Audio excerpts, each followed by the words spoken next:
नमस्कार, आपका हमारे यूट्यूब चैनल पर स्वागत है।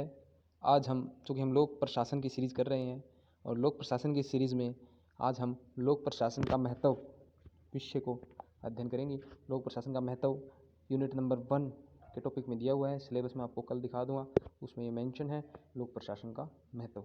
आज के नोट्स कैसे लग रहे हैं इसका भी कमेंट कीजिए और अगर आपको इसकी PDF चाहिए तो आप मुझे मैसेज कर सकते हैं। लोक प्रशासन का महत्व, वैसे तो लोक प्रशासन आज की दुनिया में देखा जाए तो लोक प्रशासन के बिना अनेक विषय अधूरे से प्रतीत होते हैं। लोक प्रशासन ने सभी विषयों से विचारों को चका है और आज एक प्रमुख विषय बन के उभरा है। चूँकि हम पहले ही बता चुके हैं कि वैसे देखें तो लोक प्रशासन का जन्म 1887 में वुडरो विल्सन के द्वारा किया गया था। और वैसे देखें तो लोक प्रशासन जब से समाज है तब से बना हुआ है।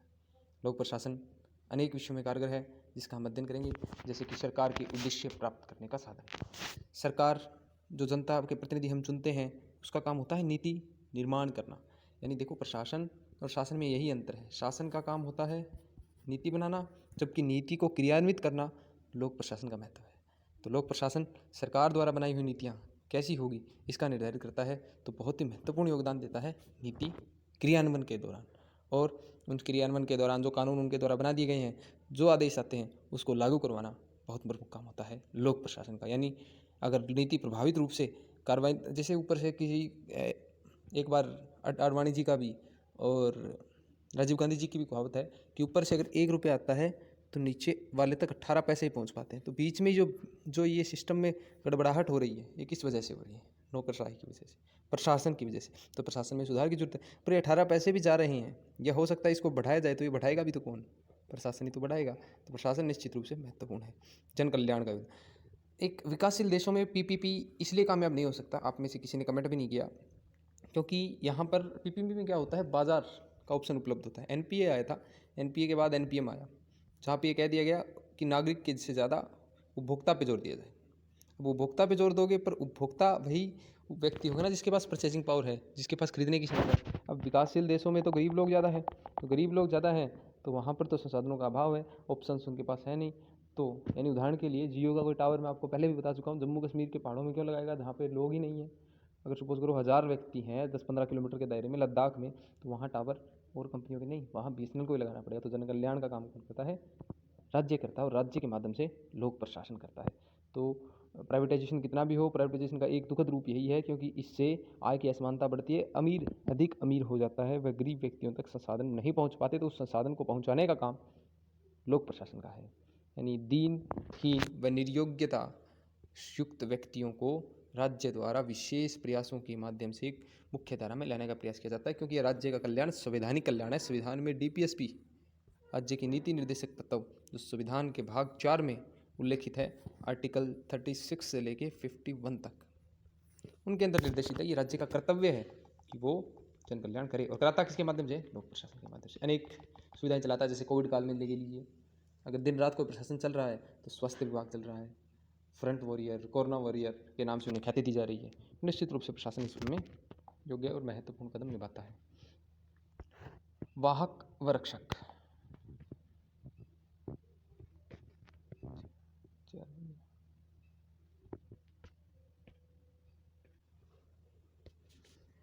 अगला बिंदु है एकता, अखंडता व शांति व्यवस्था बनाए रखना में। देखो, सेना और पुलिस में यही अंतर है। सेना सुरक्षा करती है बाहरी सीमाओं से, और आंतरिक रूप से सुरक्षा कौन करता है? पुलिस करती है। और राज्य का दायित्व होता है आंतरिक सुरक्षा करना। आतंकवाद, देश के अंदर की अलगाववाद की समस्याएं होती है जो देश को तोड़ने का काम करती है, आगे अध्ययन करेंगे हम इनका। इसके अलावा सैनिक प्रशासन भी रक्षा का कार्य करता है, वो भी प्रशासन का भाग है। सैनिक प्रशासन, आंतरिक प्रशासन, गृह मंत्रालय, रक्षा मंत्रालय, सारे ऐसे विभाग में कार्यरत कर्मचारी अधिकारी जो सेवा कर रहे हैं, वो दिन रात हमारी सेवा कर रहे हैं। तो निश्चित रूप से प्रशासन का प्रमुख कार्य है। लोकतंत्र का वाहक व रक्षक, लोकतंत्र के लिए सबसे ज़्यादा जरूरी चीज़ है तो वो नौकरशाही है। जिस देश में नौकरशाही नहीं है वहाँ लोकतंत्र चल ही नहीं सकता, क्योंकि सारे कानून, नियम, जन शिकायतों का निवारण, राजनीतिक चेतना में वृद्धि, अगर कोई काम कर रहा है तो ये कर रहे हैं। कोई चुनाव कराना है तो चुनाव कराने में सबसे ज़्यादा योगदान किसका होता है? प्रशासक का होता है। चुनाव की वोटिंग से लेकर काउंटिंग तक, और उसके बाद योग्य चुनाव करवाने तक और उसको चुने जाने तक सारा कुछ महत्वपूर्ण काम इसके द्वारा किया जाता है, लोक प्रशासन के माध्यम से। सामाजिक आर्थिक परिवर्तनकर्ता के रूप में अनेक समाज में जो परिवर्तन करने हैं उसमें महत्वपूर्ण योगदान निभाता है। जैसे सामाजिक समस्याएं हैं, जैसे बाल विवाह, सती प्रथा, दहेज प्रथा, ऐसी अनेक कुरीतियाँ समाज में विद्यमान हैं। उनको नियंत्रित कौन करता है, उनका समाधान करने का प्रयास कौन करता है? अब कानून तो हम पहले के जुगे संसद बना देती है, विधायिका कानून बनाती है, पर लागू तो कार्यपालिका करेगी, और कार्यपालिका किसके माध्यम से करवाएगी? प्रशासन के माध्यम से। तो प्रशासन इन नीतियों कानूनों को धरती धरातल पर कार्यान्वित करता है, वह लोगों को लाभान्वित करवाता है, और ऐसा कोई काम कर रहा है तो उसको दंडित करने का कार्य भी करता है। आर्थिक परिवर्तन के रूप देश में व्याप्त बेरोजगारी, गरीबी, पूंजीवाद में सामंजस्य सही दिशा में प्रयोग करना इत्यादि महत्वपूर्ण कार्य किए जाते हैं। सभ्यता, संस्कृति व कला के संरक्षण के रूप में बिल्कुल अनेक, जैसे कोई संगीतकार है और अनेक कार्यक्रम जो डिस्ट्रिक्ट के अंदर होते हैं, स्कूल चलाने हैं, सारे प्रशासक का कार्य है। तो सारी विरासत परंपराओं को जो समेटे रखता है वो प्रशासक है। आप जिस किसी भी वस्तु, सरकारी जगह को देख रहे हो, हर वो जगह प्रशासक के द्वारा ही चलाई जाती है। आप कल्पना कीजिए कि अगर वो सरकारी जगह ना हो तो आप कैसा महसूस करेंगे, और या क्योंकि अगर प्रशासक नहीं है तो उस जगह कोई महत्व नहीं है। निश्चित रूप से समाज और ख़ासतौर पर लोकतंत्र असंगठित हो जाएगा। इसलिए प्रशासन का बहुत अधिक महत्वपूर्ण है योगदान है विधि व न्याय प्रदान करना। देखो, संविधान कानून बनाता है, न्यायालय कानून बनाता है, पर उसको लागू कौन करवाता है, नीति निर्धारण कौन करता है, समाज में किस चीज़ की ज़रूरत है, इस बात को ऊपर तक डाउन टू अप अप्रोच कहते हैं, जिसे नीति आयोग की प्रमुख अपेक्षा यही है। तो ये पहुंचाता कौन है? प्रशासन ही पहुंचाता है। एक कहावत है किसी चिंतक की कि देश का कानून, दो बातें होती है, देश का कानून क्या है और देश का कानून कैसा है। देश का कानून कैसा है ये निर्धारित वो करता है, पर देश का कानून, देश का कानून कैसा है ये निर्धारित प्रशासक के द्वारा किया जाता है। देश का कानून क्या है ये तो किताबों में लिखा हुआ है, ये तो आप कैसा भी हो सकता है, पर देश का कानून वास्तव में कैसा है, यानी उसको धरातल पर रूप कैसा दिया हुआ है, ये प्रशासक का काम है। उसको लागू करवाना प्रशासक का काम है, और न्यायालय के निर्णयों की पालना सुनिश्चित करना ये भी एक प्रमुख काम होता है। उसके अलावा आजीविका के साधन, देखो आजकल, और आप भी सारे, और मैं भी एक प्रशासन में कार्यरत हूँ, कार्मिक हूँ, तो मैं भी और आप भी, जैसे अनेक लोग इस प्रशासन में आने की चेष्टा रखते हैं, तो निश्चित रूप से आजीविका और पैसे का माध्यम है। एक बड़ा हिस्सा राज्य की सेवाओं में कार्यरत है, न केवल भारत में, बल्कि जहाँ प्राइवेटाइजेशन बहुत ज़्यादा है वहाँ तो बहुत ज़्यादा है। भारत में लगभग 2 करोड़ लोग राज्य की सेवाओं में हैं। USA में 18%, फ्रांस में 33%, स्वीडन में 38% लोग राजकीय सेवाओं में कार्यरत हैं। अब जो देश प्राइवेटाइजेशन की बात करते हैं उन देशों का हाल देख लीजिए आप। तो निश्चित रूप से भारत को कोई भी बड़ा कदम उठाने से पहले इन बातों पर जरूर गौर करना चाहिए। लोक प्रशासन के अध्ययन के विषय के रूप में, क्योंकि लोक प्रशासन के अध्ययन 1870 से वुडरो विल्सन के बाद से होने लग गया। उसके बाद 1900 से प्रमुखता स्टार्ट हुआ, और 1960 के आसपास जब हमने देखा था कल वाले लेक्चर में कि क्राइसिस खत्म हो गया था, उसके बाद तो ये विषय पूरी दुनिया में पढ़ा जाने लगा, और खासतौर पर अमेरिका पर बहुत ज़्यादा खानवीन होने लगी। आज भी हम अध्ययन करने की कोशिश करेंगे मिन्नो ब्रुक सम्मेलन की, जो प्रमुखता है एक विषय के रूप में उभरा। उसके बाद उसमें डॉक्टरेट होने लग गया, उसकी PhD होने लगी, ग्रेजुएशन होने लगी, और भारत में भी आजकल इस विषय को, और UPSC ने वैकल्पिक विषय बना दिया। कब बनाया ये क्वेश्चन आपसे मैं पूछता हूँ, कमेंट बॉक्स में इसका उत्तर दीजिए। और UPSC ने वैकल्पिक विषय लोक प्रशासन को कब घोषित किया? तो एप्पलवी एक बहुत प्रमुख विचारक रहे हैं। उन्होंने एक विचार कहा था कि प्रशासन के बिना सरकार मात्र परिचर्चा क्लब है। देखिए किस तरह की बात है। विल्सन ने भी कही है कि लोक प्रशासन सरकार की चौथी शाखा है। अब चौथी शाखा में कई बार आप विचलित ना हो जाइए, क्योंकि लोक प्रशासन की चौथी शाखा का अर्थ ये है, कई बार कहते हैं मीडिया चौथा है, ठीक है, मीडिया चौथा लोकतंत्र का स्तंभ है, सरकार का चौथा स्तंभ शाखा प्रशासन को ही माना जाता है। UPSC में पिछली बार क्वेश्चन भी आया था, हम आगे डिस्कस करेंगे प्रशासन से संबंधित। अभी लोक प्रशासन का महत्व पहले ज़्यादा था या आज ज़्यादा है? अब कई बच्चों के दिमाग में ये क्वेश्चन आ रहा होगा कि लोक प्रशासन तो प्राइवेटाइजेशन बढ़ने के साथ साथ लोक प्रशासन खत्म हो गया। अगर लोक प्रशासन प्राइवेटाइजेशन बढ़ने के साथ खत्म हो जाता तो अमेरिका में सबसे कम होता, स्वीडन में भी कम होता, वहाँ तो लोग काफ़ी प्राइवेटाइजेशन की तरफ बढ़ रहे हैं। लेकिन लोक प्रशासन खत्म करना, नौकरियाँ खत्म करना, इसका कहीं दायित्व नहीं है, क्योंकि जब प्राइवेटाइजेशन बढ़ जाता है तो उसको कंट्रोल करने के लिए, उसको नियंत्रित करने के लिए, उसको नियामक बनाने के लिए, उसके साथ उसका ध्यान रखने के लिए, साथ में लोक कल्याणकारी योजनाओं के लिए प्रशासक की ज़रूरतें पड़ती ही रहेगी। और इस वजह से प्रशासन की व्यवस्था की जरूरत बढ़ती जा रही है, क्योंकि 1950 से पहले जो राज्य था वो पुलिस राज्य था, जैसे हम ओल्ड पब्लिक एडमिनिस्ट्रेशन कहते हैं, वो था ही पुलिस राज्य। और उस पुलिस राज्य को लोक कल्याणकारी राज्य में बदलना है, तो लोक कल्याणकारी राज्य में बदलने के लिए राज्य की अवधारणा का उदय हुआ, और राज्य की अवधारणा का उदय हुआ तो लोक प्रशासन आएगा। जनसंख्या में वृद्धि, जनसंख्या में वृद्धि के साथ साथ रोजगार नौकरियाँ पैदा करना जरूरी है, क्योंकि अगर आप दूर मत जाइए, पुलिस डिपार्टमेंट में लगा लीजिए कि अगर एक सिर्फ डॉक्टरों पे लगा लीजिए, ये WHO की रिपोर्ट है कि उसके अनुसार 1000 व्यक्तियों पर एक डॉक्टर होना चाहिए, जबकि भारत में 1400 लोगों पर एक डॉक्टर है, तो निश्चित रूप से समस्या है। 1400 रेशियो है अपने यहाँ।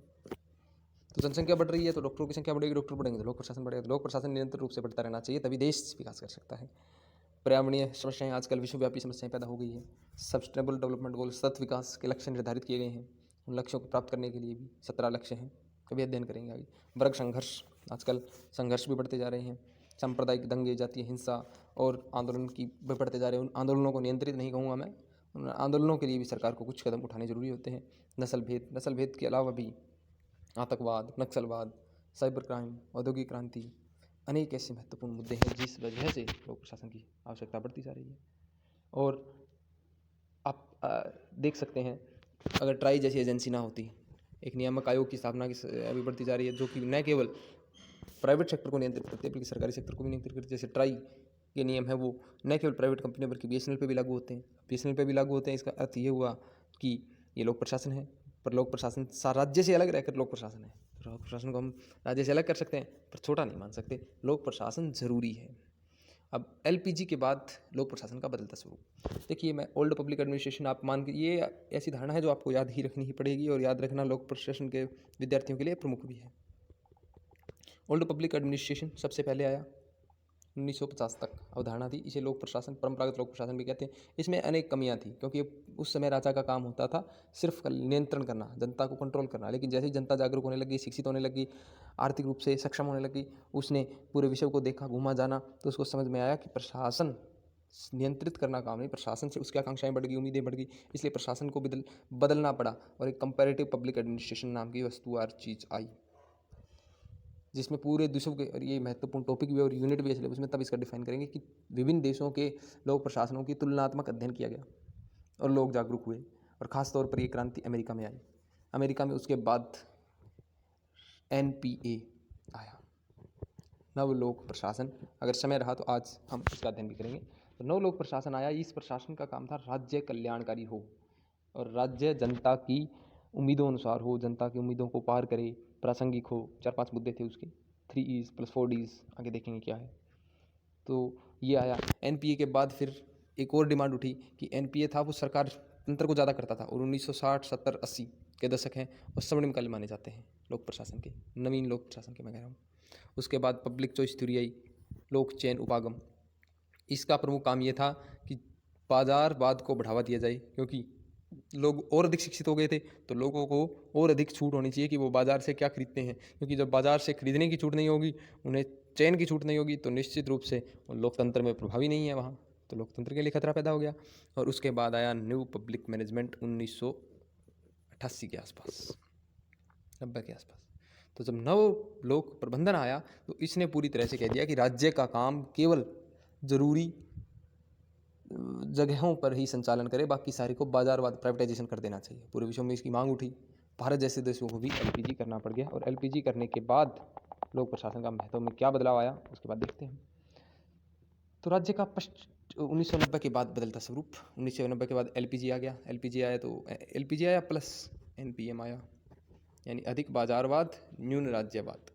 तो नियंत्रणकारी के स्थान पर प्रोत्साहनकर्ता बन गया, यानी जो राज्य का काम होता था डंडा राज, वो अभी सहयोगी राज बन गया, प्रोत्साहन राज बन गया। और 3 E's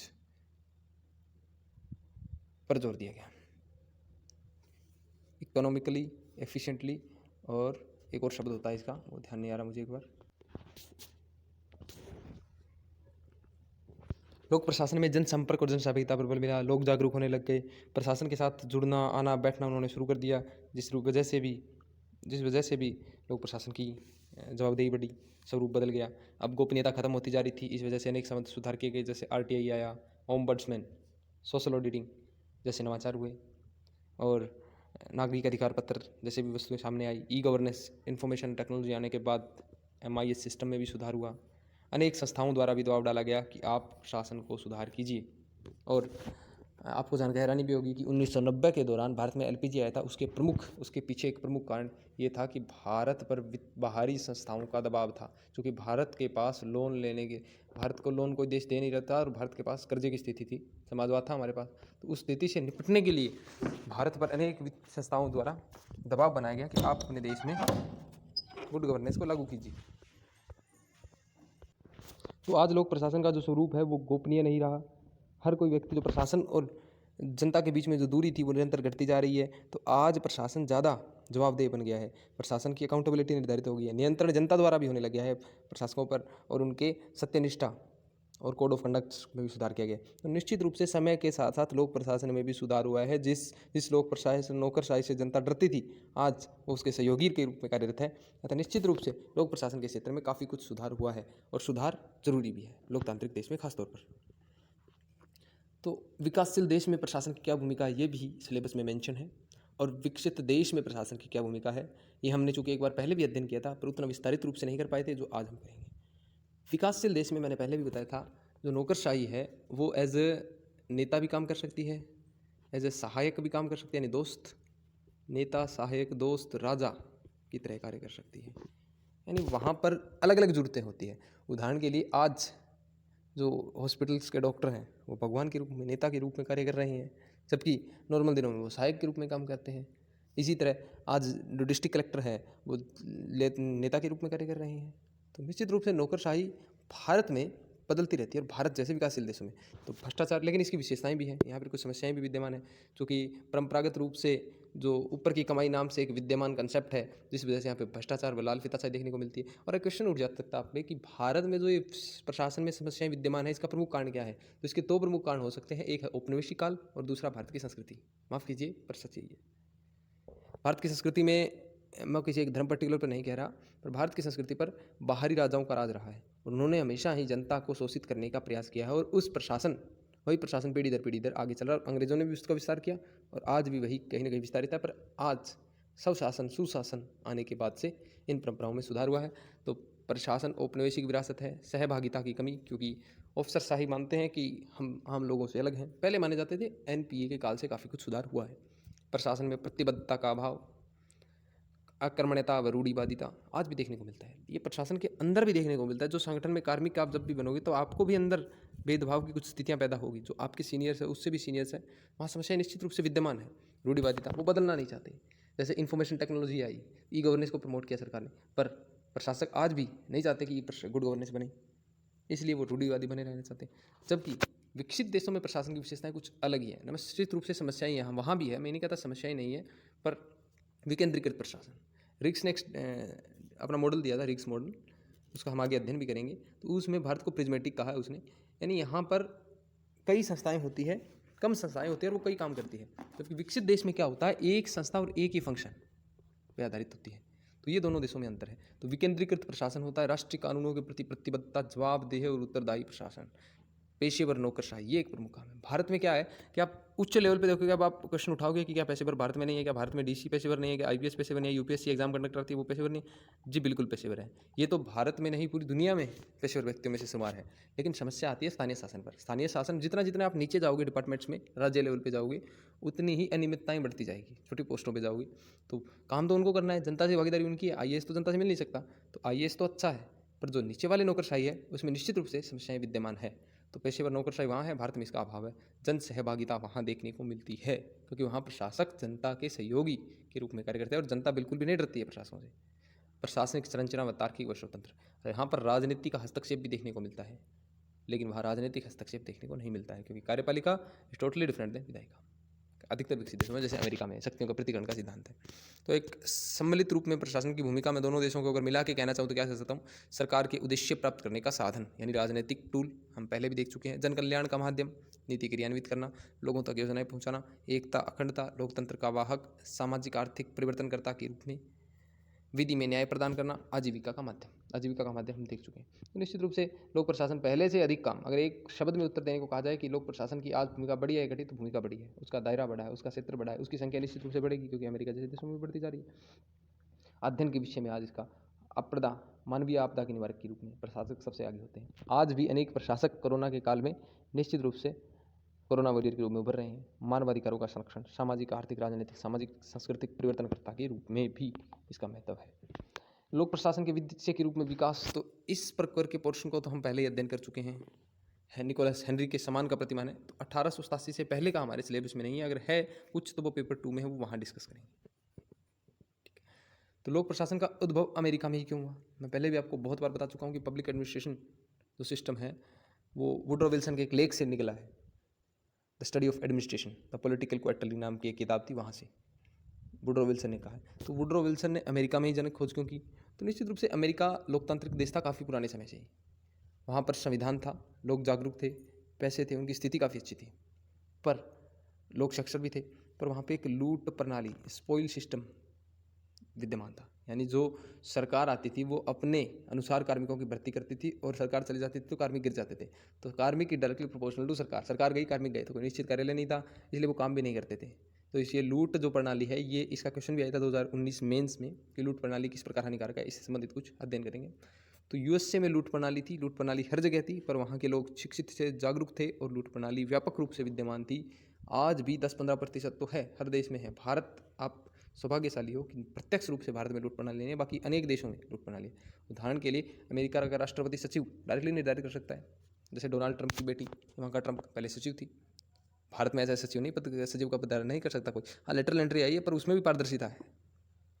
अमेरिका में लोक कल्याणकारी राज्य की अवधारणा का जन्म, जो एनपीआई है वो सबसे पहले यहीं आया था। अमेरिकी संगठनों में प्रबंध की जटिलताएं, तीव्र औद्योगिकरण में बड़े पैमाने पर सामाजिक विस्थापन, लोगों की जागरूकताएं, लोगों की शिक्षा, ये सब विकास बहुत ज़्यादा कर चुका था। इस वजह से लोक प्रशासन निश्चित रूप से अगर किसी देश में विकास हुआ तो वो अमेरिका में हुआ। निकोलस हेनरी के अनुसार लोक प्रशासन के विकास के चरण हम पहले ही देख चुके हैं। अगर आप फिर से स्क्रीनशॉट लेना चाहें तो इसका स्क्रीनशॉट ले सकते हैं। राजनीतिक प्रशासन, विभाजन, प्रशासन के सिद्धांतों को चुनौती काल, सिद्धांतों के लिए संघर्ष, प्रबंध की भांति, राजनीतिक विज्ञान की भांति, और लोक प्रशासन की तरह यानी सुशासन और एनपीआई आया था उससे संबंधित है। तो भारत में लोक प्रशासन का विकास किस प्रकार हुआ, ये फैक्चुअल है सारा कुछ। यूपीएससी में ये महत्वपूर्ण नहीं है, पर अगर आप स्टेट एग्जाम्स को देते हैं तो उस हिसाब से मैंने ये टेबल जोड़ी है, तो आप स्क्रीनशॉट ले सकते हैं और उस बार यूज़ कर सकते हैं। हाँ, यूपीएससी में जो क्वेश्चन आया मैंने पूछा था वो यहाँ इसका उत्तर है। 1987 में ऐच्छिक विषय के रूप में लोक प्रशासन को शामिल किया गया था, ये आपको ध्यान होना चाहिए। बाकी आप इसका अध्ययन कर लेना, उतना महत्वपूर्ण नहीं है। और भारत में लोक प्रशासन के 4 मठ हैं: चंडीगढ़, जयपुर, लखनऊ, हैदराबाद। नव लोक प्रशासन आज समय नहीं है, अगली क्लास में हम नव लोक प्रशासन का अध्ययन करेंगे। और नव लोक प्रशासन आप इस तरह समझ पाएंगे कि वैसा आपको यूट्यूब पे कहीं कंटेंट अवेलेबल नहीं मिलेगा। नव लोक प्रशासन एक क्रांतिकारी कदम था जिसने प्रशासन और लोक प्रशासन की स्थिति को बदल कर रख दिया। जानेंगे अगली क्लास में, तब तक आप, मैं 2-3 पेज दे देता हूँ, उसका स्क्रीनशॉट लेकर अध्ययन कर लीजिए। अगली क्लास में हम नव लोक प्रशासन का अध्ययन करेंगे, फिर मिनोब्रुक सम्मेलन देखेंगे, फिर एनपीएम भी देखेंगे। ठीक है, मिलते हैं अगली क्लास में, तब तक के लिए धन्यवाद। और एक बात, अगर किसी भी व्यक्ति को कोई भी सहायता, कोई भी कंटेंट की सहायता और पीडीएफ चाहिए तो आप मेरे व्हाट्सएप नंबर जो डिस्क्रिप्शन में दिया हुआ है उस पर मैसेज कर सकते हैं। और किसी भी टॉपिक में डाउट है, यूपीएससी से रिलेटेड कोई भी संबंधित जानकारी चाहिए, विषय से संबंधित जानकारी चाहिए, या किसी भी प्रकार की सहायता की जरूरत हो तो आप मुझे मैसेज कर सकते हैं। मिलते हैं नेक्स्ट वीडियो में, तब तक के लिए खुश रहिए, स्वस्थ रहिए।